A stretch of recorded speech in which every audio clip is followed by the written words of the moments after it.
प्रदोष के समय पर, उससे पहले लक्ष्मी और दरिद्रता फिर भ्रमण पर निकलती है।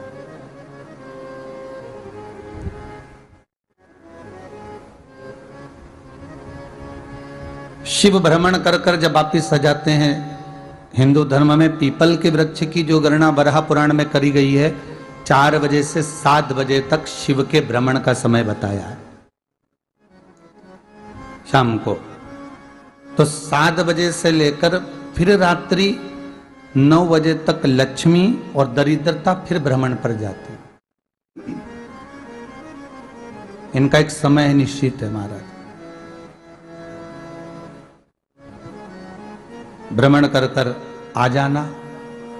अब इस बीच में जब लक्ष्मी और दरिद्रता दोनों निकल कर जा रही हैं, तो दोनों एक भाव रख कर जाती हैं कि आज हमको कहां प्रवेश करना है।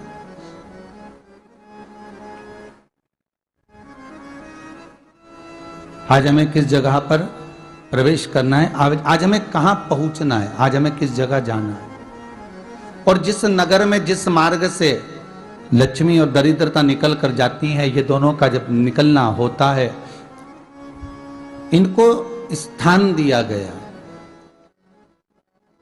जहां पर स्वच्छता हो, घर के दरवाजे पर रंगोली डली हुई हो, द्वार पर जल छीटा गया हो। महाराज, उस द्वार पर लक्ष्मी प्रवेश करती है तो दरिद्रता भी जाने लगती है अंदर। जब दरिद्रता अंदर जाने लगती है तो लक्ष्मी उसको रोक देती है, पहले मैं देखकर आती हूं कि तेरे लिए स्थान है कि नहीं है, तू यहां रुक।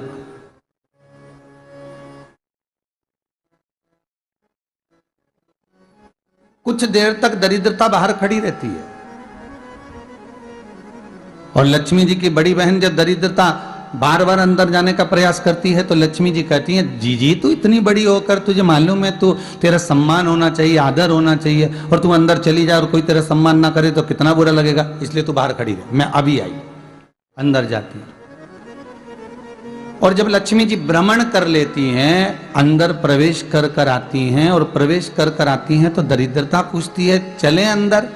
तो लक्ष्मी जी कहती हैं, तुझे मालूम नहीं है क्या जीजी कि जिस घर में मैं प्रवेश कर जाती हूं उस घर में फिर दरिद्रता नहीं जा सकती, क्योंकि यह तेरा वचन था, ये तेरा वचन था। अपन दोनों का जब मंगल विवाह हुआ था, मेरा विवाह जब नारायण के साथ में हुआ और तुम्हारा विवाह जब दुसाह मुनि के साथ हुआ, दरिद्रता का विवाह दुसा मुनि के साथ हुआ। जब अपना दोनों का विवाह हुआ था तो अपन दोनों ने एक वादा करा था कि जिस घर में लक्ष्मी प्रवेश कर जाएगी उस दिन फिर दरिद्रता नहीं जाएगी, और जिस घर में दरिद्रता प्रवेश कर जाएगी उस घर में फिर लक्ष्मी नहीं जाएगी। अब जब मैं अंदर देख कर आ गई हूं तो तू अंदर नहीं जा सकती, अर्थात लक्ष्मी के चरण जिस घर में पड़ गए उस घर में फिर दरिद्रता प्रवेश नहीं कर रही। चलते चलते फिर दरिद्रता ने देखा और लक्ष्मी जी इसको लेकर गई, और लक्ष्मी जी ने देखा कि इसके दरवाजे पर जल नहीं छीटा गया, इसके दरवाजे पर ना रंगोली डली है, इसका द्वार साफ नहीं हुआ है, इसके द्वार पर दीप नहीं है, इसके द्वार पर कलश नहीं है, इसके दरवाजे पर ढेर सारा कचरा पड़ा हुआ है, कोई श्वान कोई कुत्ता गंदगी भी कर कर चला गया है, कहीं बिल्ली ने गंदगी कर रखी है, कहीं जीवों ने कुछ गंदा गिरा रखा है।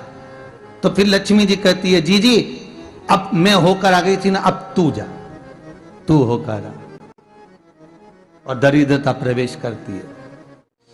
तो अंदर जाकर क्या देखती है दरिद्रता कि इतनी सवेरे से मैं घूमने इनके दरवाजे पर आई और ये तो सब चादर तान के चकाचक गुर्राटा भर भर कर सो रहे हैं। तो दरिद्रता कह देती है, तुम्हारा भाग्य ही बेकार है, तुम्हें क्या करूं, तुम ऐसे ही सोते रहो। और दरिद्रता गुस्से में बाहर निकल कर आती है, लक्ष्मी से कहती है, लक्ष्मी तू इसके घर में जाना ही मत ही। तो दरिद्रता को कहती है, जीजी तेरी बात नहीं मानूंगी क्या मैं? लक्ष्मी जी बोली, मैं तेरी बात नहीं मानूंगी, बिल्कुल नहीं जाऊंगी इसके घर में, तू चिंता मत कर, चल आगे चले। फिर आगे बढ़े। ये लक्ष्मी और दरिद्रता का प्रवेश है। आपके घर का द्वार आपके घर का दरवाजा। फिर निवेदन करूंगा एक बहुत सुंदर बात, हमें महाराष्ट्र से सीखना चाहिए, हमें साउथ से सीखना चाहिए, दक्षिण से। जिस समय पर भक्ति देवी यमुना जी के घाट पर रो रही थी अपने पुत्र ज्ञान और वैराग्य को गोदी में लेकर, समय देवऋषि नारद ने प्रश्न किया था कि तुम कहां पर पोषित हुई हो, तुम्हें ऊर्जा कहां से प्राप्त हुई? तो कहा मैं गुजरात से तो चली हूं।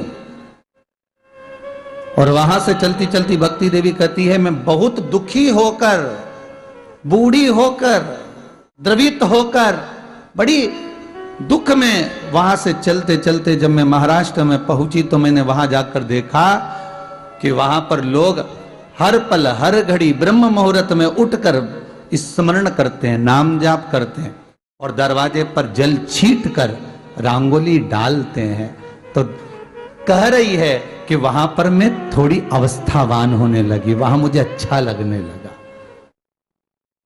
फिर जब मैं और आगे पढ़ी, दक्षिण में जब पहुंची, वहां पर जाकर मैंने देखा कि सुबह से उठकर मंगलाचरण, मंगला स्तोत्र और वेदों की ध्वनि होने लगी।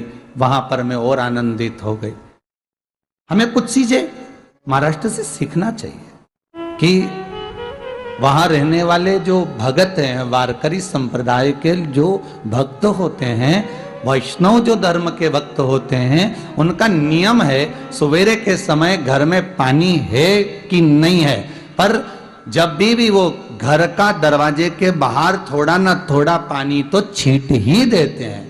और छींटने के बाद फिर वहां पर अपने यहाँ तो दिवाली पे रंगोली बनती है जी, और वहां पर रोज की रंगोली बन जाती है कि कभी हो सकता है परमात्मा राह भूल कर हमारे घर में प्रवेश कर जाए, इसलिए वहां प्रतिदिन की रंगोली,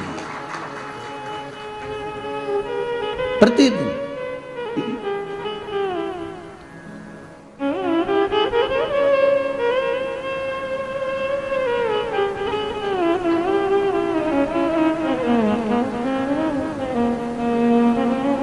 हमें सीखना चाहिए थोड़ा सा। आज के जमाने में तो बहू अपने कमरे की झाड़ू लगा ले, वो ही बहुत बड़ी बात है। हो खड़ी खड़ी बहू ये देखती रहेगी कि नौकरानी सही से झाड़ू लगा रही, वहां से लगा के लाओ, इधर से हेड के ले जाओ, वहां से कचरा सोरो, वहां से पोछा लगाओ। खड़ी रहेगी, उंगली से बताती रहेगी, पर इतना नहीं बनेगा कि सेविका से, नौकरानी से, दासी से कह दे कि तू मम्मी पापा के कमरे की लगा ले, मैं मेरे कमरे की लगा लूंगी, तू जा उधर। थोड़ा दया का भाव अगर होता तो उसके मन में भी आता कि मेरी बड़ी सेठानी तो अपनी जगह पर है, पर छोटी तो सेठानी की भी बड़ी सेठानी है जो मुझ पर करुणा करती रहती है। पर बड़ी तो कहे कि बेटा रहने दे, तू उधर ले जा, जब भाभी के कमरे में देख ले जा, उसके बच्चों का बड़ा फैलारा रहता ना, तू उधर देख ले जा, तो जरा उधर, मां उधर भेज रही है।